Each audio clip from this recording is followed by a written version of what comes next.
こんにちは。日本語学習チャンネルビューティフルフレンズ日本語教師のやすいです。今回の動画は、勧める、おすすめする、おすすめ、この3つの使い方について紹介したいと思います。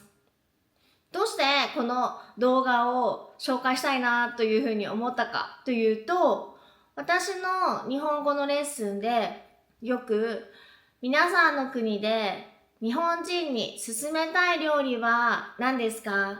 勧めたい料理を紹介してくださいと言ってみんなに発表してもらいます。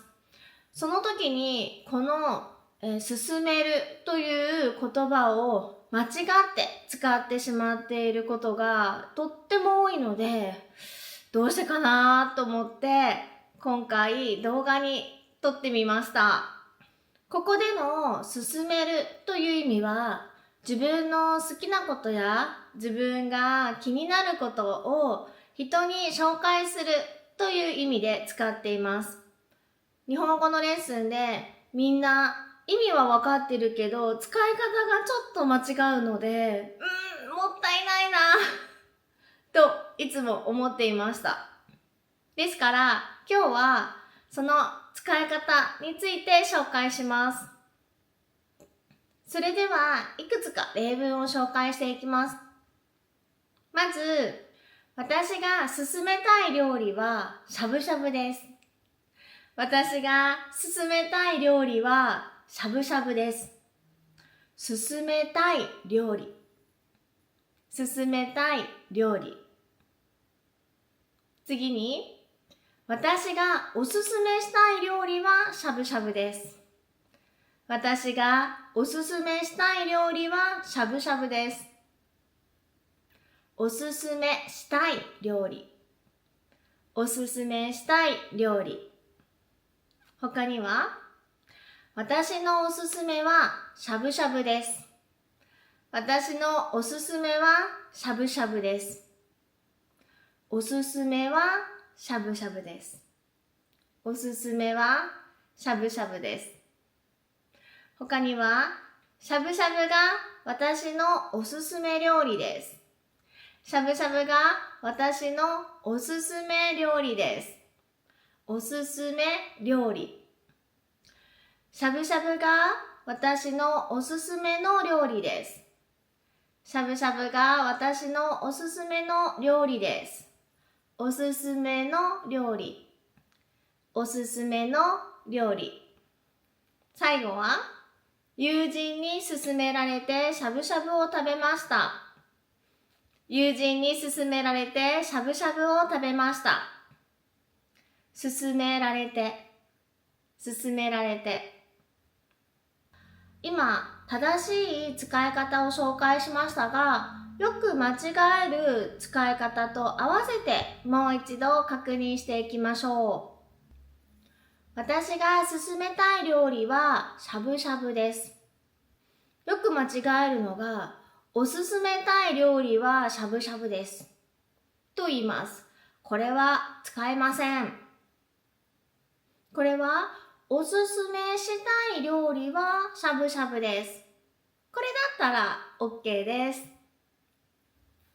次に、私がおすすめしたい料理はしゃぶしゃぶです。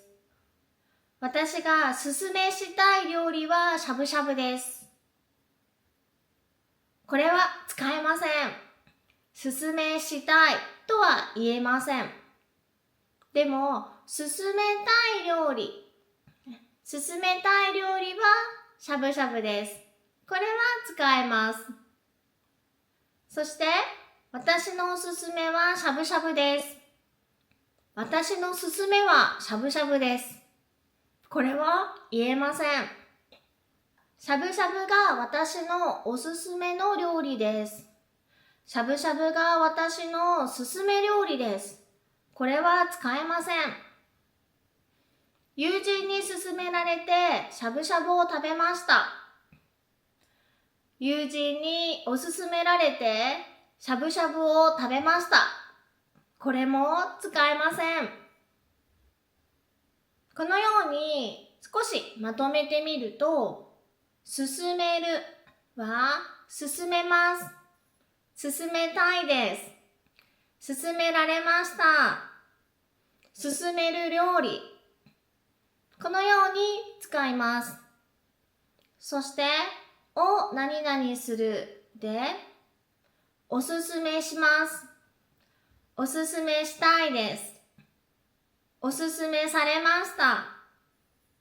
おすすめする料理になります。そして、おすすめだけでは名詞として使います。何々はおすすめです。おすすめの料理は何々です。このように使います。どうでしたか？違いがわかりましたか？ちょっとした違いですが、これを上手に使うととても日本語が上手に聞こえます。そしてこの言葉は皆さんが日本人に皆さんの国についてや皆さんの好きなことについて伝えるときによく使えますので、何度も動画を見てぜひ使ってみてください。頑張ってください。今回の動画はここまで。